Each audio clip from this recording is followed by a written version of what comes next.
Bengal safe Murshidabad জেলায় ফার্নিচারের জগতে এক পরিচিত ও প্রতিষ্ঠিত নাম। 57 বিবি সেন রোড, বহরমপুর, মুর্শিদাবাদ।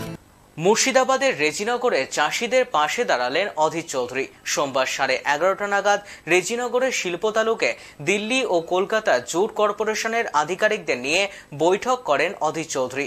দীর্ঘদিন এলাকার চাষিরা পরিষেবা না পাওয়ায় তাদের পাশে দাঁড়ালেন তিনি। এছাড়াও দালাল চক্র নিয়ে বিস্তারিত আলোচনা করেন। চাষিদের পাশে থাকার আশ্বাস দিলেন অধীর চৌধুরী।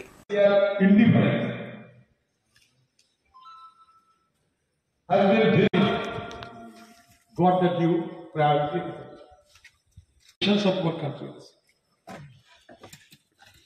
এখানে খুব সাধারণ কেউ আসেনি কিন্তু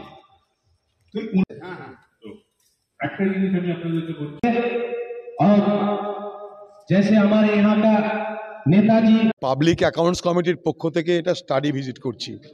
এটা নিয়ে আমরা দিল্লিতে অনেক আলোচনা করেছি। এই আলোচনাটাকেই এগিয়ে নিয়ে এসে যাকে বলে যে জমিতে এসে দেখা অবস্থা কি, তার জন্যই ওনাদেরকে সব নিয়ে এসেছি। তারা জুট কমিশনার আছেন, ম্যানেজিং ডিরেক্টর আছেন, অনেক বড় বড় অফিসার আছেন, দেখতে পাচ্ছেন আপনারা। তো প্রথম কথা আছে যে এখানকার যারা পাট চাষি তারা সঠিক দাম পায় না, মাঝে নানা রকম দালালদের চক্কর, সেই চক্করে দালালরার কাছে তারা শোষিত হয়, তাদের সস্তায় বীজ দেওয়া হয় না, নানা রকমের অভিযোগ এখানকার পাট চাষিদের যেটা করে আসছে এতদিন সেটাই তারা করেছে। যে ফসলটা তারা ফলাচ্ছে তার দাম পাচ্ছে না। তিনারা সেগুলো শুনলেন, শুনে বললেন যে নির্দিষ্ট পদ্ধতি বলে দিলেন যে কোথায় সার্টিফাইড সিড অর্থাৎ সরকারি স্বীকৃত বীজ কোথায় পাওয়া যাবে তার ঠিকানায় আপনারা করবেন। যা বাজারের দাম তার 50% দামে তারা দেবে, 50 টাকার দাম নয়, বাজারে যা দাম তার 50%-এ সেটা জুট কমিশনার স্পষ্ট করে দিয়েছেন। 2 নম্বর কথা হচ্ছে যে ওনাদের কত লোক গ্রিভ্যান্স সেল করেছেন, অভিযোগ জানানোর জায়গা করেছেন, সেখানে যাতে অভিযোগ জানানো হয় তার কথা বললেন যে এরকম এখানে যেটা চলে সেটা যে চাষিদেরকে তাদের সারে বেশি ভেজা, কম ভেজা, বেশি ভেজা নিয়ে সেখানটায় ময়েশ্চার যাকে বলে সেই তার উপরে একটা বড় তাদের একটা অভিযোগ ছিল। সেটাও ওনারা বললেন যে আপনারা আমাদেরকে অভিযোগ করবেন, আমরা যথাযোগ্য ব্যবস্থা নেব। সর্বোপরি এখানকার যে জুট পার্ক, এই জুট পার্ক আমরা অনেক দিন থেকে শুনছি, দেখছি শিল্প হবে, শিল্প হবে, শিল্প হবে, শিল্প তালুকের গল্প শুনছি। সেইটা আমি জানতে চাইলাম শিল্প তালুকের গল্পটা কি। ওনারা তখন বললেন এটা ওয়েস্ট বেঙ্গল ইন্ডাস্ট্রিয়াল বোর্ড, যেটা তাদের এটা দায়িত্ব, তারা এটা জমি অধিগ্রহণ করেছে, তাদেরকে আমরা আমাদের তরফ থেকে যতটা সাবসিডি দেওয়া যায়, অনুদান দেওয়া যায় আমরা দিয়েছি। আমাদের দেওয়া অনুদান খরচা করতে পারেনি, তাই তারা ফেরত দিয়েছে। বাকিটা আমরা কিছু বলতে পারবো না।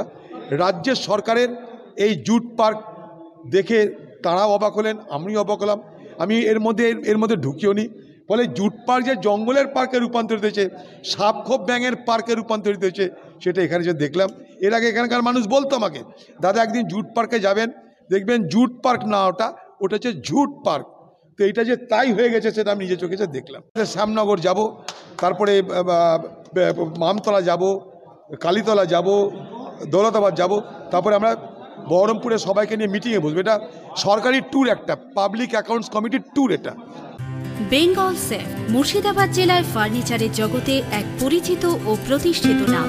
মনের ভাবনাগুলো প্রকাশ পেল, ঘর সাজাতে ইচ্ছে হলো, রকমারি আসবাব আছে একসাথে, চলো ঘর সাজাই বেঙ্গল সেফের সাথে, বেঙ্গল সেফের সাথে।